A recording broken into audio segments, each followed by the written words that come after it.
सो देखो क्वेश्चन है, what will happen when a stone and a feather is made to fall simultaneously in vacuum from height h। क्या होगा answer?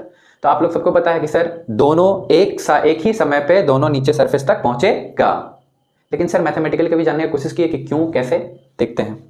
Newton's का equations तो आप लोग पढ़े हो, तो इक्वेशन 3 पढ़े आप लोग, v equal u plus a t, s is equal to u t plus half a t square, v square is equal to u square plus 2as।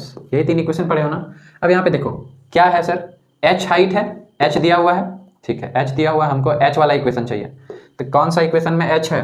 h बोले तो हाइट मतलब डिस्प्लेसमेंट, डिस्टेंस डिस्प्लेसमेंट, यही ना। तो sir किस equation में हमको displacement है? सर यहाँ पे है और यहाँ पे है, राइट। तो इसको हम यूज नहीं करेंगे, या तो s equal u t plus half a t square use करेंगे, या फिर v square is equal to u square plus 2as करेंगे। Clear?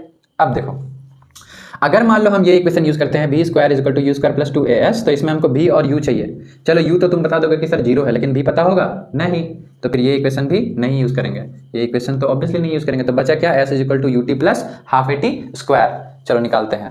s for stone, s stone is equal to u t, u क्या है जी?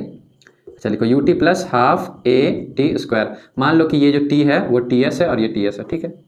This implies that s stone क्या हो जाएगा? Height, h होगा ना, डिस्प्लेसमेंट h होगा, h लिख दिया, बराबर u कितना है सर? इनिशियल 0, तो ये पूरा का पूरा टर्म 0 हो जाएगा, प्लस हाफ a क्या, सॉरी एक्सेलरेशन g, तो g लिख देंगे। अब ts का स्क्वायर, ts का स्क्वायर, इसी को अगर हम और कैरी फॉरवर्ड करें तो यहाँ पे हमको निकल जाएगा ts बराबर ts का स्क्वायर बराबर 2h बाई जी होगा। This implies that ts is equal to root under 2h by g होगा, ठीक है। सर सेम कंसेप्ट हम फेदर के लिए भी अप्लाई करते हैं, देखते हैं। एस एफ बराबर u t f plus half a t f का square.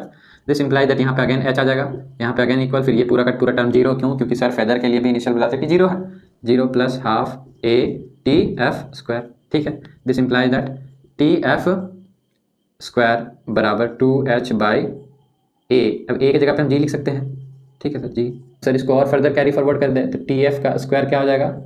Root under 2h by g. अब देखो t f, equation 1, equation 2, time taken by stone to reach the ground is root under 2h by ji.